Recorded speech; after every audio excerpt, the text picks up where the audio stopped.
कि पैसा कमाने की होड़ में, तरक्की करने की होड़ में एक व्यक्ति सबसे ज्यादा सेक्रीफाइस करता है हेल्थ का। और इस हेल्थ का सेक्रीफाइस करके जब हम समाधान करने के लिए जाते हैं तो और दुख होता है ये जानकर कि आज हमारी स्वास्थ्य का जो सबसे बड़ा समाधान था, डॉक्टर्स, हॉस्पिटल्स, क्लिनिक, ये समाधान धीरे धीरे दुकान बनते जा रहे हैं। लोगों ने इसको व्यापार बना लिया है, पैसा कमाने का धंधा बना लिया है। मेरी बात का बुरा मत मानिएगा अगर मेरा कोई भाई यहाँ ऐसा बैठा हो जो चिकित्सा के क्षेत्र से बिलोंग करता हो, लेकिन मेरे दोस्त आज आपने अपने परिवार के सदस्यों के माध्यम से, पड़ोसियों के माध्यम से, न्यूज चैनलों के माध्यम से, सोशल मीडिया के माध्यम से कई बार ऐसा सुना होगा कि एक माँ जाती है डिलीवरी कराने के लिए, उसकी नॉर्मल डिलीवरी हो सकती थी लेकिन डॉक्टर सिजेरियन कर देता है, ये सोचकर कि नॉर्मल डिलीवरी होगी तो 5,000 रुपए का बिल बनेगा। सिजेरियन कर दिया, ऑपरेशन कर दिया तो 30-35 हजार रुपए का बिल बन जाएगा। एक हफ्ते के लिए एडमिट रहना पड़ेगा तो उससे भी कुछ कमाई हो जाएगी। मरे हुए लोगों को वेंटिलेटर पर रखा जाता है कि मर गया है, किसी काम का नहीं है, कम से कम जाने के बाद हमारे काम का तो रह जाए।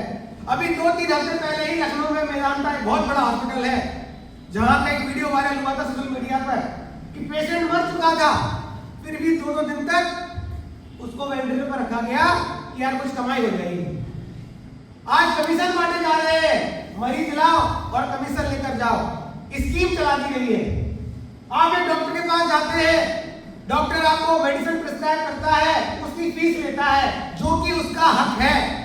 उसने पढ़ाई में मेहनत करी है, पढ़ाई में पैसा खर्च किया है, अगर वो आपको सलाह दे रहा है, कंसल्टेंसी दे रहा है तो उसको फीस मिलनी चाहिए। लेकिन जब आपसे वो फीस ले लेता है, आप क्लिनिक से बाहर निकलते हो, दवा की दुकान पर जाते हो, उस दवा की दुकान से भी उस डॉक्टर का कमीशन बंधा हुआ है।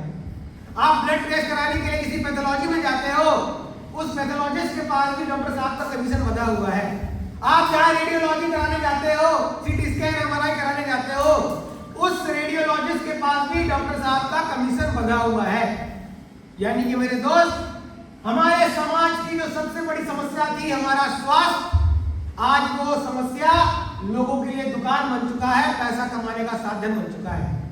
अगर हमें और आपको दुकान से बचना है मेरे दोस्त, तो हमारे पास एक ही विकल्प है कि हम अच्छा खाएं पिए, शुद्ध खाएंगे पिएंगे, कभी बीमार पड़ेंगे नहीं, और कभी बीमार नहीं पड़ेंगे तो दुकानदारों के पास जाने की जरूरत पड़ेगी नहीं। लेकिन आज बड़ा दुख होता है मेरे दोस्त, जब हम आए दिन देखते हैं न्यूज चैनलों के माध्यम से, टीवी के माध्यम से कि केले को कार्बाइड से पकाया जा रहा है, सब्जियों को कलर लगा लगा के मार्केट में बेचा जाता है, गर्मियों में तरबूजे खरबूजे का सीजन चलता है और इंजेक्शन लगा लगा के, इलेक्ट्रिक इंजेक्शन लगा लगा के तरबूजे खरबूजे को मीठा किया जाता है। आज एक किसान की मजबूरी है, वो अपने खेतों में पैदावार बढ़ाने के लिए रासायनिक कीटनाशकों का प्रयोग करता है और वो अनाज के माध्यम से हमारे शरीर में चले जाते हैं। यानी कि मेरे दोस्त, अगर मैं ऐसा बोलूं कि आज की डेट में हमारा खाना भी शुद्ध नहीं रह गया है।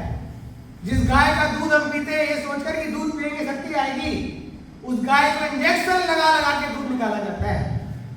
जिस चिकन को, मटन को हम खाते सोचते हैं कि शरीर में ताकत आएगी, उसमें स्टेरॉइड के इंजेक्शन लगाए जाते हैं जिससे उसका मांस बढ़े, वजन ज्यादा होगा तो ज्यादा दाम मिलेगा।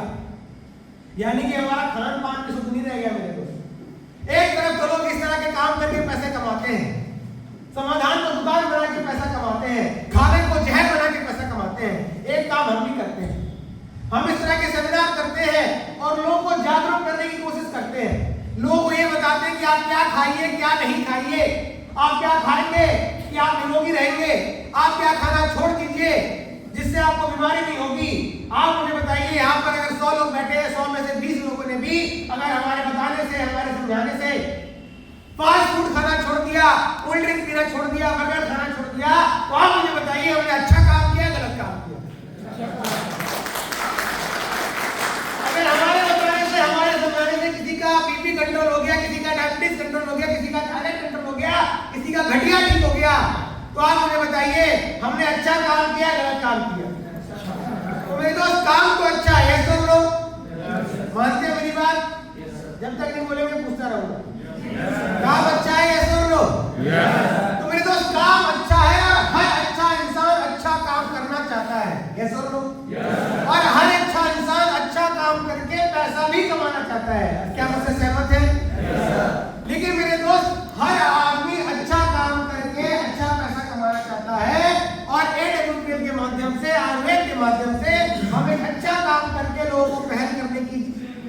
जागरूकता फैला रहे हैं, लेकिन जब बात आती है डिसीजन लेने की, जब आती है बात निर्णय लेने की, हमारे साथ मिलकर काम करने की, तो मन में बहुत सारे सवाल उठते हैं। क्योंकि हमारी परवरिश ऐसे हुई है, हमें बचपन से नकारात्मक चीजों को ज्यादा बड़ा करके दिखाया गया है। आप याद करिए, जब हमने और आपने साइकिल चलाना सीखा था, माँ बाप ने पहले बोल दिया था बेटा आराम से चलाना, गिर मत जाना। हमने और आपने जब पहले अपनी रेल यात्रा की थी, तो माँ बाप ने पढ़ा के भेजा था कि बेटा गेट पर खड़े मत हो, नहीं तो गिर जाओगे। तो हमें हमेशा नकारात्मक चीजों को बड़ा करके दिखाया गया है।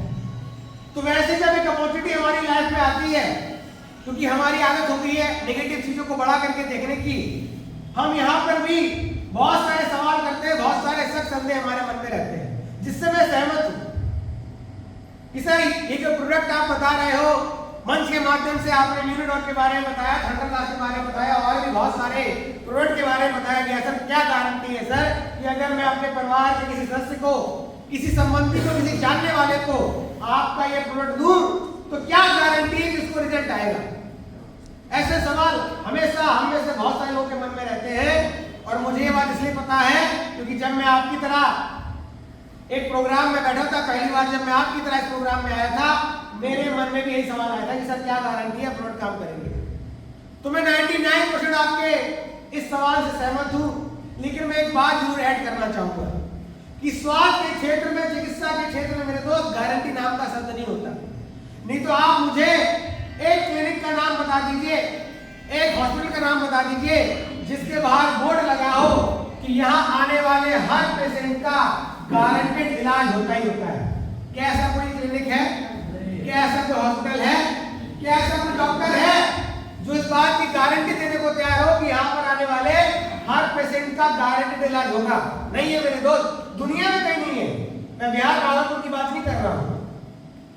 आप किसी डॉक्टर के पास जाते हो, डॉक्टर आपकी सर्जरी करता है, 2.5 लाख रुपए आपसे लेता है, 3 लाख, 4 लाख, 5 लाख रुपए लेता है, लेकिन ऑपरेशन करने से पहले आपसे फॉर्म पर सिग्नेचर लेता है कि अगर आपके पेशेंट को कुछ हो गया तो मेरी या अस्पताल प्रशासन की कोई जिम्मेदारी नहीं है।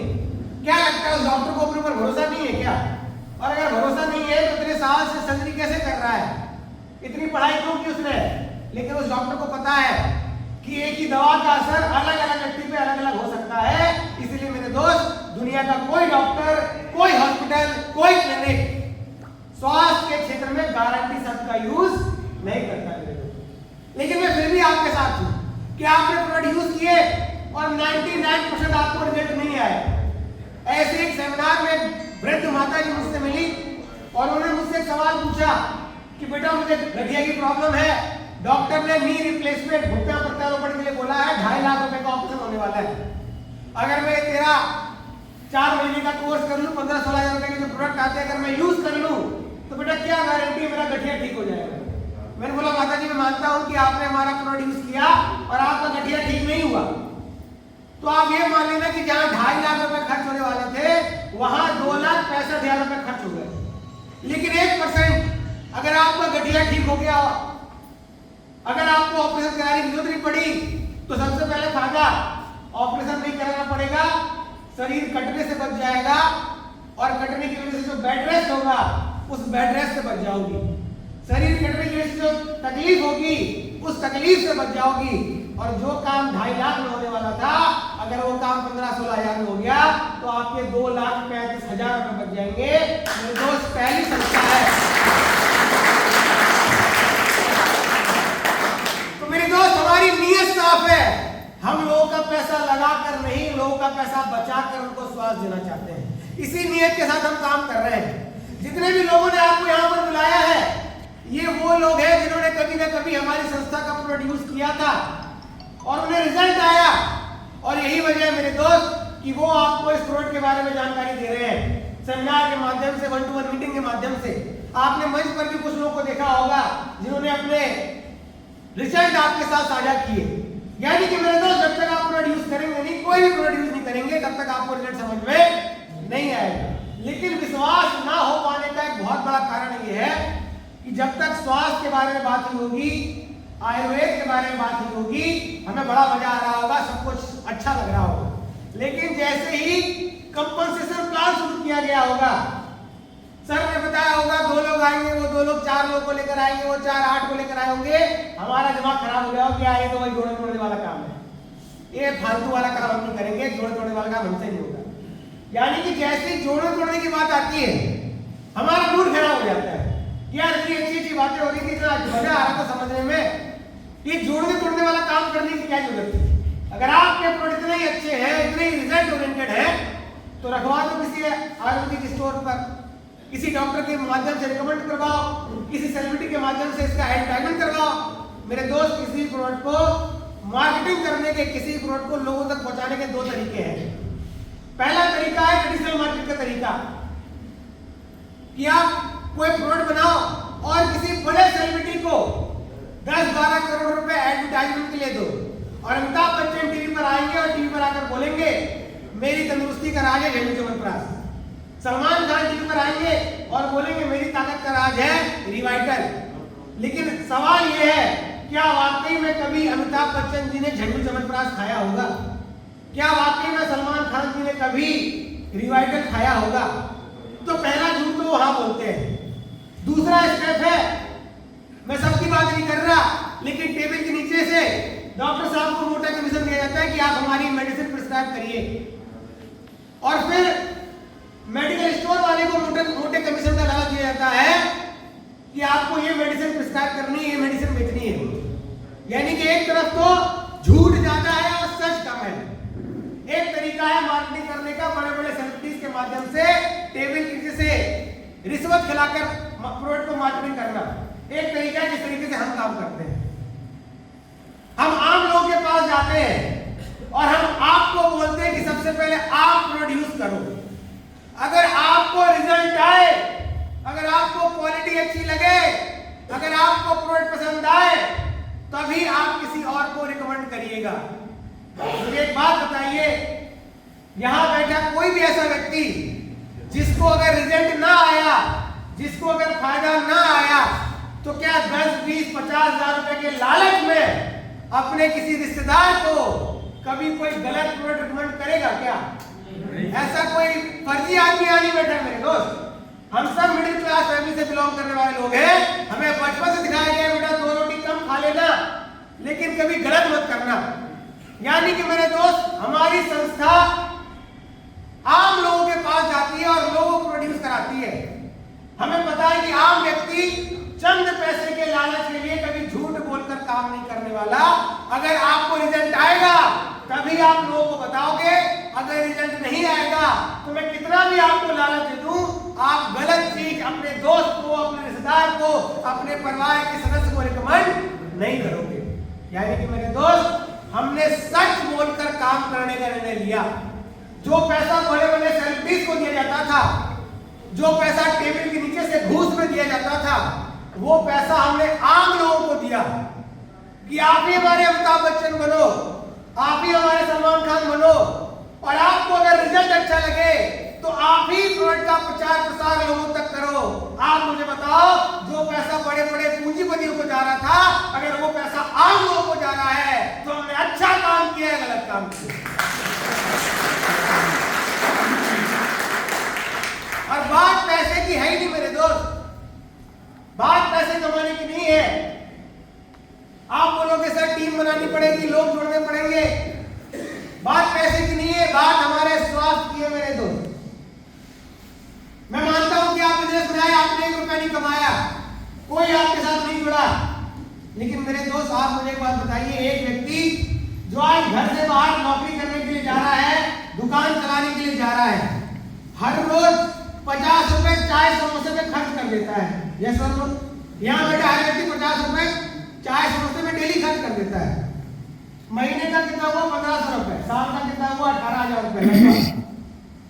यानी कि एक व्यक्ति हर महीने 1500 रुपए, हर साल 18-19,000 रुपए चाय समोसे में खर्च कर देता है। वो चाय जिसमें मिली चीनी उसको बाद में डायबिटीज का पेशेंट बनाने वाली है। वो समोसा जिसमें मौजूद कार्बोहाइड्रेट, वसा, उसे आने वाले समय में बीपी का पेशेंट बनाने वाली है, कोलेस्ट्रॉल का पेशेंट बनाने वाली है। मेरे दोस्त, हम बीपी वाले प्रोडक्ट में, ऐसे खाद्य पदार्थों में जो हमें शुगर का पेशेंट बनाने वाले हैं, उस उसके ऊपर हर साल 18-19 हजार रुपए खर्च कर सकते हैं, तो वो आयुर्वेद जिसमें इतनी ताकत थी कि मुर्दे को जिंदा कर सके, रामायण में जब भगवान लक्ष्मण मूर्छित हो जाते हैं तो हनुमान जी को बोला जाता है कि संजीवनी लेकर आओ। संजीवनी ही एक मृत समान व्यक्ति को जीवित कर सकती है। उस आयुर्वेद के ऊपर जो मुर्दे को जिंदा करने की ताकत रखता है, अगर हम जहरीले खाने के ऊपर हर साल 15, 16, 18 हजार रुपए खर्च कर सकते हैं, तो क्या आयुर्वेद के ऊपर, अपने शरीर के ऊपर, अपने स्वास्थ्य के ऊपर साल में एक बार 15-16 हजार रुपए का खर्च नहीं कर सकते? आप मुझे बताइए, क्या किसी को एक दिन में कैंसर होता है? क्या किसी को एक दिन में डायबिटीज होता है? क्या किसी को एक दिन में बीपी की समस्या होती है? क्या एक दिन में कोलेस्ट्रॉल होता है? मैं दावा करता हूं यहाँ एक व्यक्ति तो 40 साल की उम्र का हो या उससे ज्यादा उम्र का हो, आज आप किसी पैथोलॉजी में जाइए और अपने हार्ट के ब्लॉकेज का चेक कराइए। आज आपके हार्ट में कम से कम 30 से 40% का ब्लॉकेज होगा, क्योंकि हमारा खान पान ऐसा है। तेल वाले खाने, मीठे खाने, कार्बोहाइड्रेट वाले खाने, हमारा खान पान ही ऐसा है। लेकिन आज हमें पता नहीं चलेगा, क्योंकि 40% ब्लॉकेज है। यही ब्लॉकेज जिस दिन 80% पर पहुंच गया, सीने में दर्द होगा, डॉक्टर के पास जाएंगे, डॉक्टर बोलेगा बधाई हो, बीपी हुआ है। अब जिंदगी भर आप हमारे ग्राहक बने रहेंगे। यानी कि मेरे दोस्त, आज एक दिन में बीपी नहीं होता, एक दिन में कैंसर नहीं होता, एक दिन में थायराइड नहीं होता। धीरे धीरे धीरे धीरे धीरे धीरे हमारा शरीर जैसे जैसे वृद्ध हो रहा है, जैसे जैसे दूषित खाना, दूषित पानी, दूषित हवा हमारे शरीर में जा रही है, हमारा शरीर कमजोर होता जाता है और एक दिन बीमार पड़ जाते हैं। आज हमारे पास ये विकल्प नहीं है मेरे दोस्त कि हम बीमार होने के बाद इलाज कराएं। पहले चल जाता था, क्योंकि पहले लोगों को कौन सी बीमारी हो रही थी? Malaria, diphtheria, small pox, chicken pox, ये बीमारियां वायरस बैक्टीरिया से हो रही थी। आप इन्फेक्टेड होते थे, डॉक्टर के पास जाते थे, डॉक्टर 3 दिन की दवा लिखता था, आप मस्त हो जाते थे। लेकिन अगर आज एक बार आपको बीपी हो गया, जिंदगी भर दवा करानी पड़ेगी। एक बार डायबिटीज हो गया, जिंदगी भर दवा करनी पड़ेगी। एक बार थायराइड हो गया, जिंदगी भर दवा करानी पड़ेगी। आज अगर आपको स्वस्थ होना है तो उपाय ये नहीं है कि बीमार होने के बाद इलाज कराओ। अगर आज आपको स्वस्थ रहना है तो एक ही उपाय है कि बीमार होने से पहले ही इलाज कर लो, ताकि बीमारी हो ही ना, तभी आप स्वस्थ हो। तो बात पैसे कमाने की नहीं है मेरे दोस्त, बात करोड़पति बनने की नहीं है, बात लाख रुपए महीने कमाने की नहीं है, बात है आयुर्वेद को घर घर पहुंचाने की। हर देश के पास कुछ ना कुछ ऐसा है जो उसकी धरोहर है, सबसे बड़ी ताकत है। अमेरिका के पास हथियार है, चाइना के पास टेक्नोलॉजी है, भारत के पास क्या था? भारत के पास था उसका आयुर्वेद। लेकिन दुर्भाग्य रहा है हमारा कि पिछले कुछ शताब्दियों में विदेशी ताकतों ने हमारे ऊपर राज किया। और आपने इतिहास में पढ़े होगा कि जब मुगल आए, उन्होंने सबसे पहले नालंदा विश्वविद्यालय की लाइब्रेरी जलाई और उसके साथ हमारा सालों पुराना आयुर्वेद भी जला दिया। 6 महीने तक आग लगती रही, उतना आयुर्वेद हमारा था तो खत्म हो गया सब। उसके बाद अंग्रेज आए, अंग्रेजों को एक बात समझ में आ गई कि अगर इन भारतीयों पर राज करना है, इनको कमजोर करना पड़ेगा। कमजोर करने के लिए इनका खाना खराब करना पड़ेगा। ये अपने साथ अपना अंग्रेजी खाना लेकर आए, pizza, burger, ice cream, cold drink, चाय, ये हमारा खाना है क्या? ये अंग्रेजों का खाना है। तो पहले अंग्रेज आए, उन्होंने अपना खाना खिला के हमें बीमार किया, और जब हम बीमार हो गए तो फिर अंग्रेजी दवाइयां लेकर आए हमारा इलाज करने के लिए।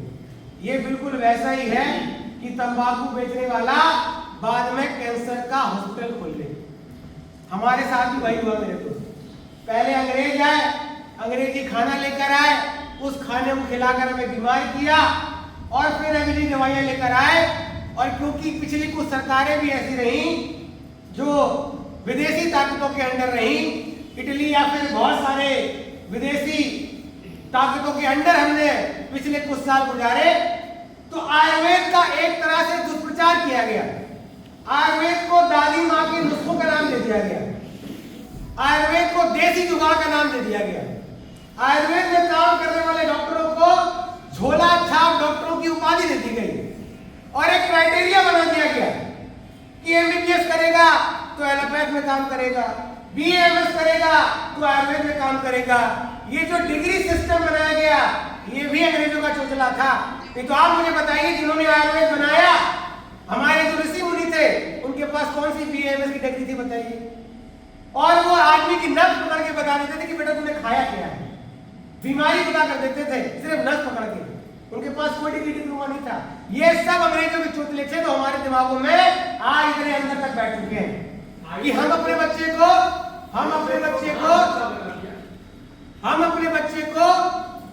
एलोपैथ डॉक्टर बनाने को तैयार है, एमडी बनाने को तैयार है, एमएस बनाने को तैयार है। क्यों? क्योंकि एलोपैथ में लोगों ने बहुत पैसा कमाया है, बड़े बड़े मकान बना लिए, बड़ी बड़ी गाड़ियां खरीद ली। लेकिन आज हम अपने बच्चे को बीएमएस कराने को तैयार नहीं है, आयुर्वेद का डॉक्टर बनाने को तैयार नहीं है। क्यों? क्योंकि आयुर्वेद में लोगों ने पैसे नहीं कमाए। आयुर्वेद को झोला छाप बोला जाता है। आपने किसी आयुर्वेद डॉक्टर के घर के बाहर बड़ी सी गाड़ी में देखी होगी, 4 तल्ला मकान नहीं देखा होगा। मेरे दोस्त, आपके लिए एक कंपनी है, मेरे लिए एक क्रांति है, मेरे लिए एक मुहिम है कि जिस आयुर्वेद को लोगों ने नकार दिया था, जिस आयुर्वेद को देसी नुस्खे बोला जाता था, देसी जुगाड़ बोला जाता था, उस आयुर्वेद को घर घर पहुंचाना है, उस आयुर्वेद से लोगों को ठीक करना है। और जिस आयुर्वेद से लोग पैसा नहीं कमाते थे, उस आयुर्वेद से लोगों को पैसा कमाना है। उस आयुर्वेद के दम पर लोगों को करोड़पति बनाना है, उस आयुर्वेद के दम पर लोगों का घर बनाना है। इस सोच से, इस नियत से आज एसपीपीएल में काम कर रहे हैं। हम लोग बहुत खुश होते हैं कि 1947 में हम और आप आजाद हो गए थे। मेरे दोस्त, हम और आप सिर्फ सीमाओं से आजाद हुए हैं, आर्थिक रूप से आज भी हम अंग्रेजों की गुलामी कर रहे हैं। मैं किसी पद्धति के खिलाफ नहीं हूं, सब पद्धति का अपना अपना इंपॉर्टेंस है। मैं एलोपैथ को नीचे दिखाने के मकसद से यहां नहीं खड़ा हूं, क्योंकि मेरा मानना है किसी को नीचे दिखाकर आप ऊपर नहीं उठ सकते। लेकिन मेरे दोस्त, ये बात तो सत्य है, आज हमारे देश में बिकने वाली 100% एलोपैथ दवाई, उनका पेटेंट विदेशी कंपनियों के पास है। भारत में जितनी भी कंपनियां एलोपैथ मेडिसिन बनाती हैं, वो रॉयल्टी देती हैं विदेशी कंपनियों को दवाएं बनाने का। यानी कि मेरे दोस्त, मानसिक रूप से, सीमा के रूप से हम और आप अंग्रेजों से आजाद हैं। लेकिन आज भी जब हम और आप अंग्रेजी दवाई खाते हैं, हमारी मेहनत का पैसा रॉयल्टी के रूप में विदेशों में जाता है। आर्थिक रूप से, अंग्रेजी दवाइयों के रूप से आज भी हम और आप अंग्रेजी की गुलामी कर रहे हैं। मेरे दोस्त, आपके लिए एक कंपनी हो सकती है, मेरे लिए एक क्रांति है। हम एक मकसद के साथ काम कर रहे हैं कि वो पैसा जो भारत के लोगों का है, आयुर्वेद के माध्यम से उस पैसे को भारत में ही रखना है, विदेशों में नहीं भेजना है। और एक दिन आयुर्वेद को भारत के बाद विदेशों में लेकर जाना है, और जो पैसा विदेशी भारत से लूट कर लेकर गए आयुर्वेद के दम पर, उस पैसे को भारत में वापस लेकर आना है। इस देश को बनाना है। बात पैसे कमाने की नहीं हो रही है मेरे दोस्त। आप संस्था में आते हैं, काम करते हैं, आप कहीं भी काम करेंगे पैसा आएगा। आप एडब्ल्यूपीएल में काम करें, किसी आयुर्वेदिक संस्था में काम करें, मेहनत करेंगे पैसा आएगा। किसी भी प्लेटफॉर्म पर, सिर्फ एडब्ल्यूपीएल में काम करके लोग सफल नहीं हुए, सिर्फ यहाँ काम करके लोगों ने लाखों रुपए नहीं कमाए, और भी बहुत सारे प्लेटफॉर्म पर लोगों ने काम करके लाखों रुपए कमाए हैं। लेकिन मेरे दोस्त, अगर दुआ कमा के दान कमाना है, लोगों को स्वस्थ करके काम कराना है, तो आयुर्वेद और एडब्ल्यूपीएल से बेहतर विकल्प आपके पास नहीं है मेरे दोस्त। ये बात मैं सीधा ठोक कर बोल सकता हूं आज।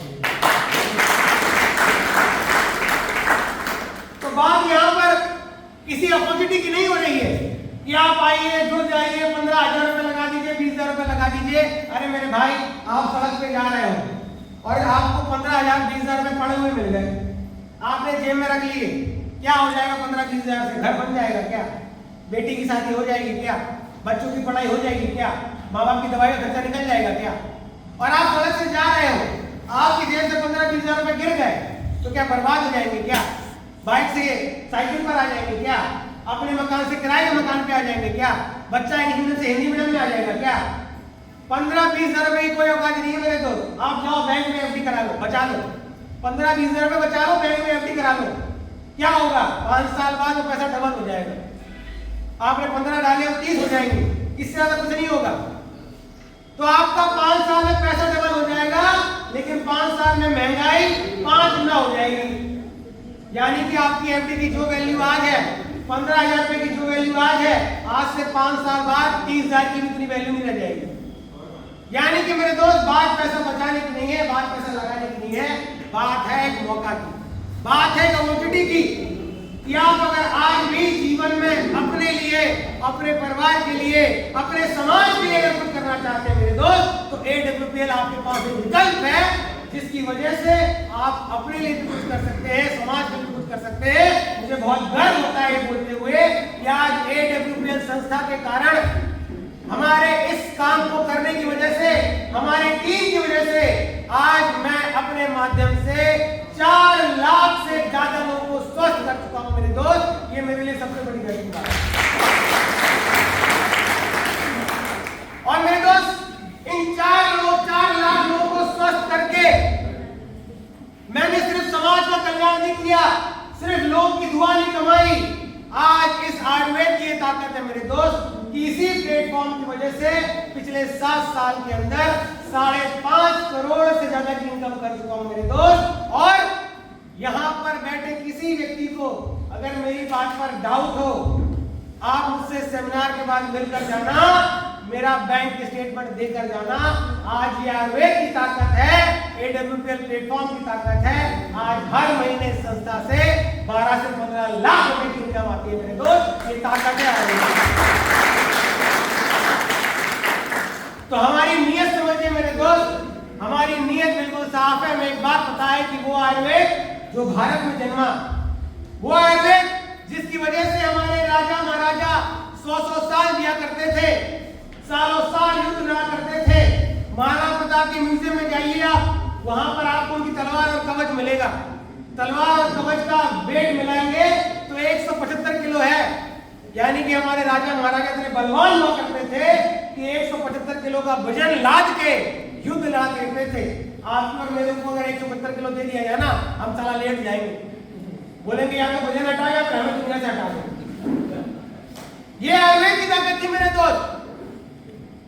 आज अगर हमें कोई बुजुर्ग मिल जाए जिसकी उम्र 75 से ऊपर हो, हम दिन गिनना शुरू करते हैं कि पता नहीं कब निकलेंगे। यानी कि आज 70-75 का होना बड़ी बात हो गई है, लेकिन हमारे पूर्वज 100 साल, 110 साल, 120 साल तक जिया करते थे मेरे को। क्यों? सिर्फ और सिर्फ आयुर्वेद की वजह से।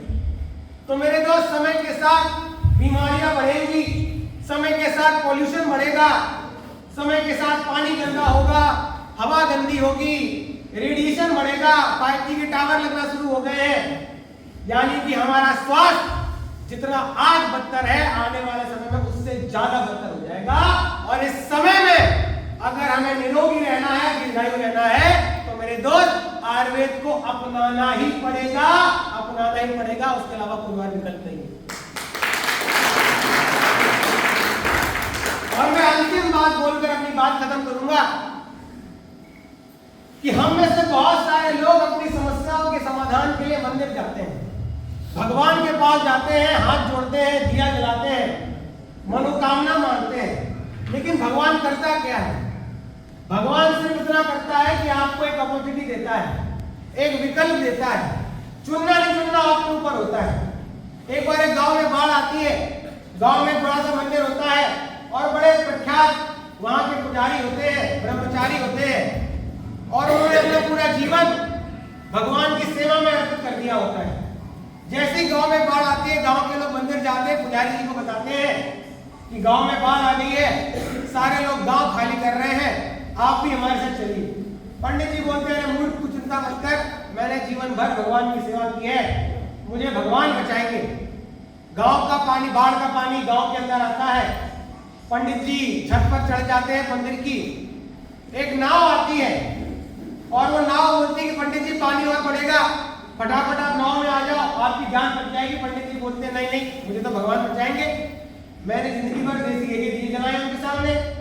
पानी और बढ़ता है, गर्दन तक पहुंच जाता है, हेलीकॉप्टर आता है, रस्सी डालता है और ऊपर से अनाउंसमेंट करता है कि पंडित जी फटाफट रस्सी पकड़ लो, आपको ऊपर खींच लेंगे, पानी और बढ़ेगा। पंडित जी मानने को तैयार नहीं और बार बार भगवान को याद कर रहे थे, इसलिए भगवान ने अपने पास बुला लिया। जब पंडित जी ऊपर पहुंचे, बड़े नाराज, बड़े रोस्ट भगवान के सामने पेशी हुई, एकदम झल्ला कर बोले हे भगवान, मैंने जिंदगी भर आपकी पूजा करी, आपके सामने सूर्य से घी जलाए, और जब मेरी जान पर आई आप मुझे बचाने नहीं आए। भगवान ने बोला कि मूर्ख, जब तेरे गांव में बाढ़ आई थी तो 4-5 गांव वाले तुझे आगाह करने आए थे। वो 4-5 गांव वाले किसने भेजे थे? मैंने भेजे थे। जब तू छत पर चढ़ा था, एक नाव आई थी तुझे बचाने, वो नाव किसने भेजी थी? मैंने भेजी थी। जब पानी तेरे गर्दन तक आ गया था, एक हेलीकॉप्टर आया था, वो हेलीकॉप्टर किसने भेजा था? मैंने भेजा था। लेकिन तू मूर्ख है, तू चमत्कार का इंतजार करता रहा, और चमत्कार होते नहीं है। मैं तो सिर्फ उपाय भेजता हूँ, मैं तो सिर्फ विकल्प भेजता हूँ, मैं तो सिर्फ अवसर भेजता हूँ। तो ये अवसर आज से 7 साल पहले मुझे मिला था, मैंने इस अवसर के साथ काम किया। आज बहुत गर्व है कि आज 4 लाख लोगों को स्वस्थ करने का मौका मिला। मेरे दोस्त, आज यही अवसर आपको मिला है, चुनना या न चुनना आपके ऊपर है। और अंत में एक रिक्वेस्ट कर मैं अपनी बात खत्म करूंगा कि बहुत सारे लोग जो सेमिनार में आए होंगे, कंपनसेशन प्लान देखने के बाद उनको लगा होगा कि अगर मैं जुड़ गया तो जो लेकर आया उसका 500 रुपए का प्रॉफिट होगा, तो सामने वाला मुझे 500 रुपए कमाने के लिए लेकर आया है। लेकिन मेरे दोस्त, जो आपको लेकर आया वो आपका दोस्त है, आपका संबंधी है, और अगर उसे आपसे 500 रुपए ही कमाने होते तो सीधे आपसे 500 मांग लेता और आप दे भी देते, क्योंकि आपका संबंधी है, आपका परिचित है। तो कोई आपको यहाँ पर जुड़ने के लालच से लेकर नहीं आया है। जो आपको लेकर आया है वो एक अच्छा इंसान था, उसे एक संस्था के प्रोडक्ट अच्छे लगे, उसको रिजल्ट मिला, उसको अपॉर्चुनिटी अच्छी लगी। और एक अच्छे इंसान का स्वभाव होता है कि उसके पास जो भी अच्छा होता है वो अपने जानकारों को बताता है। तो एक अच्छी नीयत से वो आपको यहाँ पर लेकर आया था। आप इस संस्था में, इस मुहिम में, इस क्रांति में हमारा साथ दे या ना दे, लेकिन जो व्यक्ति आपको यहाँ लेकर आया है, एक बार उसको धन्यवाद जरूर बोलेगा, क्योंकि वो एक अच्छी नीयत से आपको यहाँ लेकर आया है। तो मेरे दोस्त, मैं ज्यादा समय आपका नहीं लूंगा। बोलने के लिए बहुत सारी बातें हैं, बताने के लिए बहुत सारी बातें हैं, लेकिन समय गवाही नहीं दे रहा है, क्योंकि आप भी बहुत कीमती समय निकाल कर आए हैं। तो मैं इसी के साथ अपनी वाणी को विराम देता हूं, और मैं जरूर चाहूंगा कि अंत में रंजीत सर आए।